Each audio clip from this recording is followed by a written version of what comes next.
Hello, and thank you for tuning in to the very first episode of the What the Hustle podcast, presented by the Grand Valley State University Center for Entrepreneurship and Innovation. I'm your host, Kayla Sosa. To give a little background, this podcast has been in the works for a couple months. We couldn't have predicted how much things would have changed in the past couple weeks, but that wasn't going to stop this podcast from starting. This episode is all about COVID-19, how it's affected our college campus and local business owners, and then how those entrepreneurs are responding amidst a global pandemic. I have to apologize in advance for the audio quality. I'm recording from home and all interviews are done over the phone. At least we're practicing healthy social distancing. To start, I had a conversation with a couple of my coworkers and fellow students about the perspective of GVSU students through all of this. Hi, my name is Colin, and I'm the graphic designer for this Center for Entrepreneurship and Innovation. My name is Dzierwa, and I'm a public relations and advertising major, and I am the entrepreneurial liaison for Center for Entrepreneurship and Innovation. We started by talking about last week when we were still in classes and things were still very unknown. And no one really knew, and it was all just like speculation. And then I had a 3 o'clock class, I think, 3 o'clock class. Everyone was already to the point. So in under 4 hours, everyone was to the point it's not if they're going to cancel classes now, it's when they're going to cancel classes. It jumped from if to when in a crazy fast amount of time. And then I think we got the email at 6 or 7 from the president saying we're closed until the 29th or the end of the month, which all that happened really fast. When that email from Philomena went out, I was in the middle of a class, and it was a critique, and someone in my class literally raised their hand and was like, "Professor, question," and they showed the email to my professor in the middle of our class and was like, "Do we get to leave?" My professor was like, "We're gonna hold that until the end of class." Oh my god. That seemed like the mentality of everyone in my class. Everyone was so hyped for this to happen, and I was on the opposite side of things. It was an exciting thing. Ooh, this is such a change, but I wasn't exciting in the fact oh, we're not going to be able to come back to school. But that is not what I gathered from everyone else in my classes. All the other students, to me at least, seemed pretty hyped that they don't have to go to classes now. I was terrified. I was like, "Oh no." Yeah, me too. I have to say, I was a little hyped out because I was like, "Ooh, I don't have to go to class because I don't like waking up." But I'm also someone who thrives in a person-to-person environment, and it has been hitting me so hard. Oh, same here. 100% same. Yeah. And another thing too is I feel even though I don't like getting up early or anything, having that stable schedule and stable you have to be there for this. You have to be at work by 8. You have to be at class by 3. You have to be to the next class by 5. It's it keeps me I guess it holds me accountable to actually focusing and doing on stuff, as opposed to when I'm at home, I can easily be I'll wait till 3:30 to do that or whatever, and or I'll sleep until 9 or 10 or whatever. Yeah, and I don't like that. I like the structure. Mm-hmm. Have either of you noticed a change in local businesses around you? I know a lot of people I have friends that work in the service industry who are either temporarily laid off, or the small businesses I know have already closed their doors permanently because they just know they can't sustain past that. So I think that's something that's going to be really scary coming in the next few weeks, to see how many of these small not huge corporation businesses places like Walmart and Amazon are going to be fine, but your hodunk little pizza shop right down the street is probably going to struggle a little bit, and also the employees there. I don't know. So that's kind of what I've seen. I know that there's a lot of people who are part-timers that were laid off, and if someone has multiple jobs but as part-timers, I know a couple people who have like no job right now and they're trying to figure out how to make income. Yeah, and like people keep saying stuff about like, oh, businesses just try to continue to pay their part-time employees, which would, yeah, that'd be awesome, but that's not really practical for a lot of businesses, you know? Like it's barely it's hard for businesses to keep afloat even when they're making an income, you know? Yeah. Or in full business. Yeah, I've seen a lot of posts about like now is the time to like support your local business. Here's the ways to support them. Yeah, I've seen a couple of things. I'm bad. I haven't gone in and looked at them, but I've also like not left my house in a millennia. It feels like. Yeah, it feels like forever. It's only been like 3 days, but Yeah, it definitely feels forever.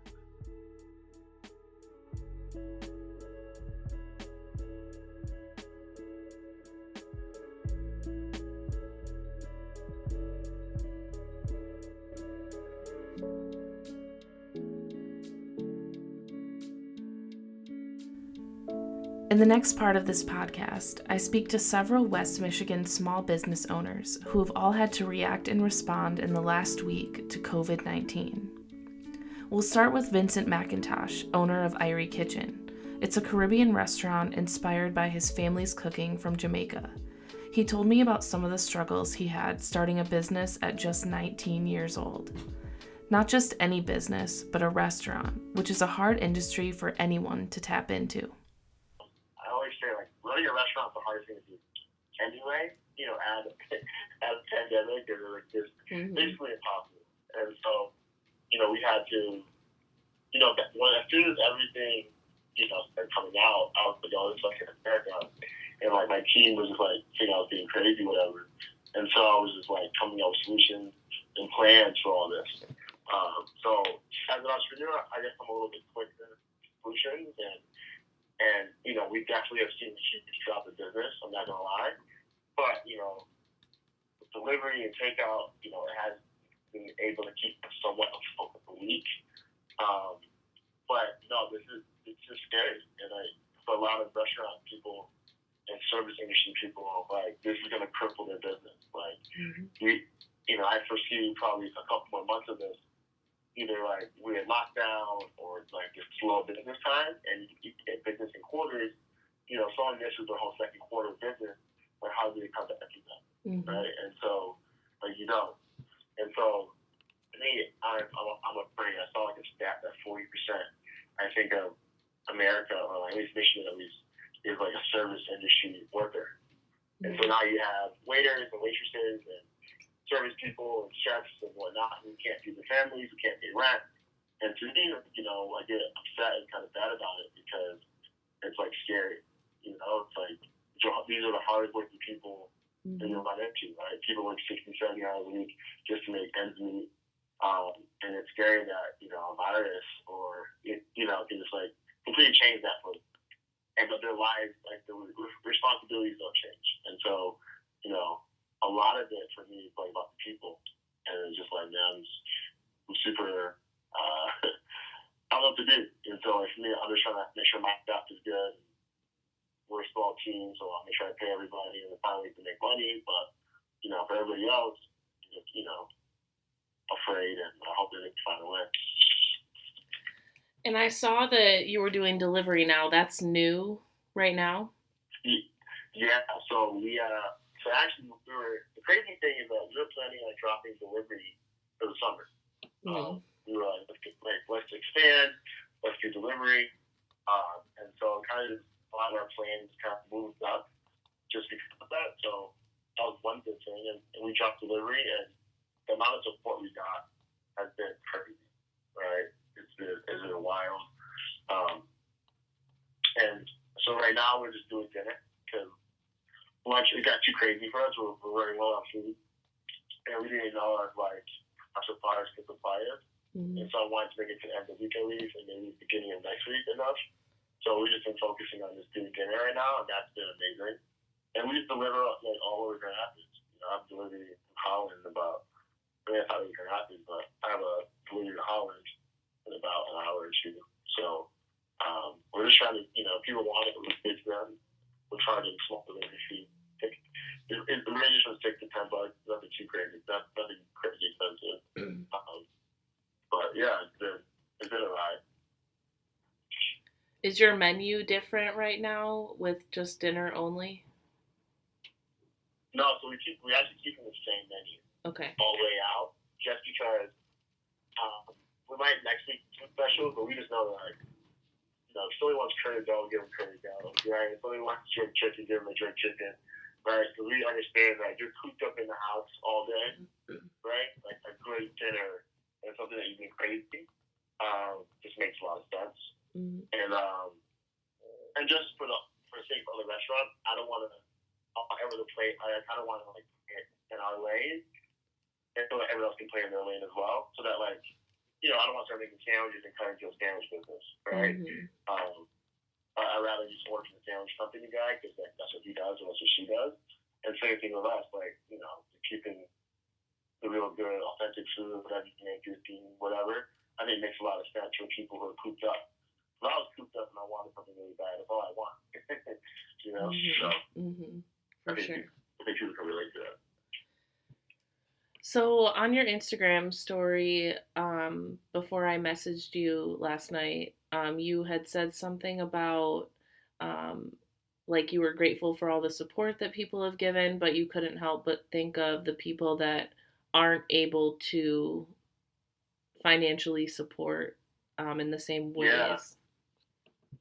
I see, and so I'm a little bit weird and always try to find ways to word it, but a lot of this interesting stuff is on us as owners and operators, right? Obviously, you can't control a pandemic, but the way we run our businesses, right? And so I see a lot of just asking for help, which is great, and support. But I think it's on the other side that people might feel pressure they can't.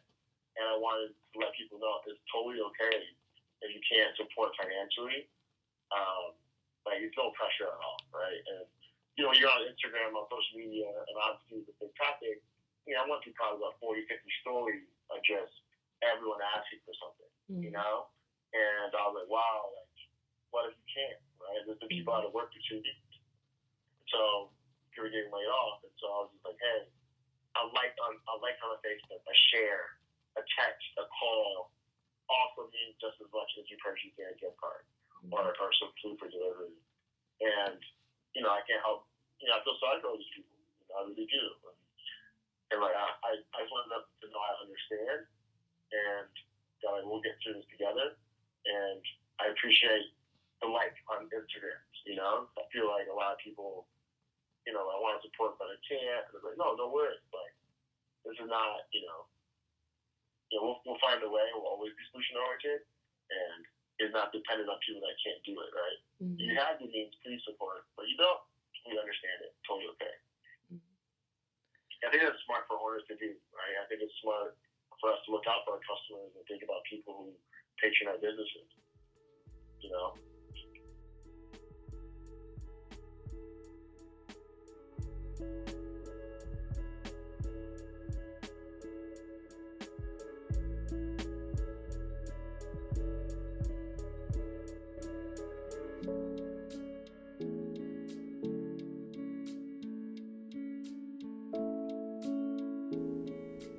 The next business owner I spoke to was Laura Armenta, owner of Armentality Movement Arts Center.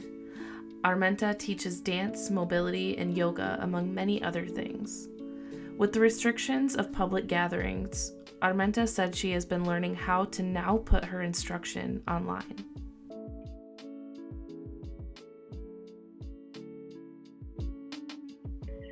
Well, it has been evolving, so I don't have a solid thing. I think Sunday was my last group class officially, and after that, it was kind of going into what would be the best. So much to continue communication with my students directly. And so right now, I have created some videos that I will be doing on my Patreon page, and some others that I'm going to be posting on Vimeo or YouTube for people to purchase. Also, I'm looking into doing some live videos on Facebook and on Instagram. And those are more like maybe 10-minute tips on what to do and stuff. And looking also at doing some live streaming through Zoom. And that will happen later today. I'm just working on technicalities for that. That's my next thing to do this afternoon, to figure out how to be high-tech overnight. I can imagine, because like your business, I mean, obviously there's technology everywhere, but like what you're doing through dance and therapy doesn't require much technology and virtuality. But now it's all moved there, so you have to find ways to reach people and still provide your service. Right. Yeah. Well, the other thing that I do, I'm also a holistic practitioner, and I do Ayurvedic consultations and Dzierwa therapy, and both, mainly are hands-on. So the whole social distancing is kicking my butt. But I'm also up for the challenge. And one thing that I have been planning on installing is doing this video teaching anyways. And I have been putting it off because, sometimes I procrastinate. And I figure, well, this is a big push to make it happen. So, thanks to coronavirus, I'm going to be high-tech proactive. And I'm actually enjoying it. Yesterday, I was editing some of the videos because I have to do the voiceover instruction, and I was like, "Ooh, I can do this." So it was fun. It's like a new skill. It's it can be enjoyable when you're tapping into that. Yes, I do feel comfortable with the way the community is responding for small businesses and within the fitness community and all that wellness. It feels like really folks are coming together to help one another, and that makes me really happy. I feel that too with people that I've been talking to. It's been very collaborative and supportive, and that gives us hope for humanity, that we can at least try and support each other in times like these. You know what? One more other creative part. Actually, this was from Tuesday night. Obviously, I have an empty studio now, and rather than think of the negative aspect, is now I can choreograph things, and not having my dancers around, I can do solos, which I haven't done in a while. So I actually created a couple different pieces that are not finished, but they will also be posted on one of my YouTube channels on some solo choreography just for kicks, because I was also scheduled to perform at a couple different places, and those things got canceled as well. So everything is a little broken. Not me though. I'm good. That's good. No, that's good. That's good, and it's going to be encouraging for other people to hear your positive mentality as well. Well, I have to. No one has the answers, and the fact that it's unknown, that's me altogether. I like jumping into challenges. I know that maybe not everybody responds the same way, but it pushes you to be creative.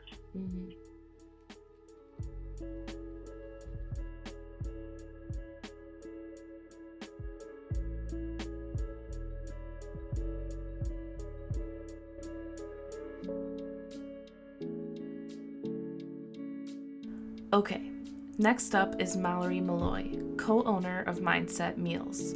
It's a meal prep company with healthy meal options that are able to be heated up at the customer's convenience. I did an interview with Mindset Meals in September 2019, and you can find that on our online magazine, which I'll have linked in the show notes. Here's Mallory.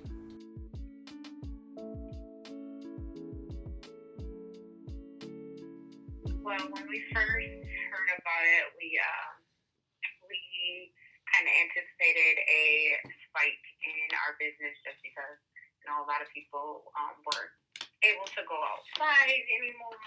Is everything with the grocery stores, with that first week being really like low on stock. So we figured that there was going to be a spike in our business, but it actually was the first week. Grocery shopping or getting the supplies for the meals was a very difficult part, just because of our quantity. Like, we go to just various local grocery stores. It's better for us to do it that way. So there was about 3 of us. I had to go to the grocery store at the same time, and we had to all get on a conference call and then go down our list of the supplies we needed. And if one store didn't have it, we'd have to basically just talk back and forth, like, okay, can you check this item to see if your store has it? Thankfully, we were able to get all the items that we need, but it was across like 3 different grocery stores. So that was kind of crazy, yeah. But we were able to get it done.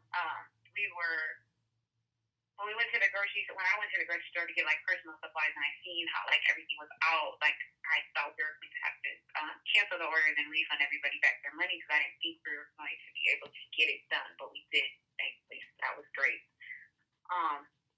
And then the next week, or then over the next couple of days, is when they decided to shut down all of the restaurants and just have them do carry out.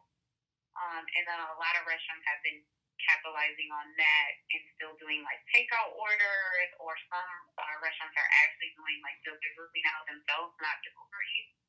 So that kind of hurt us a little bit, because we have a lot more competition now. So the first week it was great, but with the closing of the restaurants and everything that they've been doing to stay afloat, it kind of has hurt us a little bit. So I saw like one of the Facebook posts that you had put up, and it had like a bunch of information about like health precautions and like the CDC. What can you tell me what you put that up for? Just to ensure everybody that we're taking all the necessary precautions dealing with their food. Right now, we know that it's not transferred by food, but we still just wanted to put out a statement to let them know that we're following all the guidelines about like washing our hands, and because we are at a shared kitchen, our kitchen has kind of their cleaning procedures. Like before we leave, we have to sanitize all the door handles and everything that you touch. So we just wanted to put that out there. Right. How can people support you during this time? People can support us just by ordering meals if they don't want to do all the cooking themselves, or if they don't want the hassle of going to the grocery stores and fighting through the crowds. They can order from us, and we'll do all the shopping and preparing the food for them. We have took away all of the delivery fees at this time to help support families and individuals that they want to have access to healthy meals.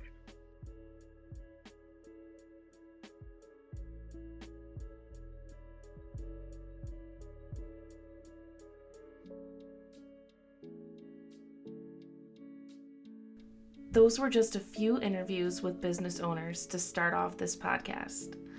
I've been interviewing and will be talking to even more entrepreneurs and leaders from support organizations this week. Please follow our social media pages for the GVSU Center for Entrepreneurship and Innovation. I'll have those linked in the show notes as well. I'll continue to be reporting out these stories as much as I can, so stay tuned on our website and social media pages for more updates. Again, thanks for tuning in, and please stay safe and healthy, and don't forget to support your local businesses.